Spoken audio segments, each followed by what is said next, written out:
نائب وزیر اعلیٰ پنجاب عثمان بزدار کی ہدایت کے مطابق لوگوں کو فوری انصاف کی فراہمی ان کا بنیادی حق ہے۔ اس میں کسی قسم کی تاخیر ہرگز برداشت نہیں کی جائے گی۔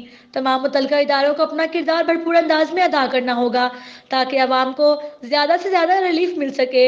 ان خیالات کا اظہار ڈپٹی کمشنر انکانہ راجہ منصور احمد نے سید والا میں کھلی کچہری سے خطاب کرتے ہوئے کیا۔ اس موقع پر اسسٹنٹ کمشنر انکانہ سولت حیات بٹو سمیت ضلعی افسران، محکمہ پولیس کے افسران و ملازمان، مقامی میڈیا نمائندگان کے علاوہ شہریوں کی کثیر تعداد نے شرکت کی۔ اس موقع پر ڈپٹی کمشنر نے کہا کہ وزیر اعلیٰ پنجاب عثمان بزدار کی خصوصی ہدایت پر عمل درآمد کرتے ہوئے کھلی کچہریوں کا انعقاد کیا جا رہا ہے کہ شہری علاقوں کے ساتھ ساتھ دیہاتوں میں رہنے والے لوگوں کے مسائل ان کی دہلیز پر فوری طور پر حل کیے جا سکے۔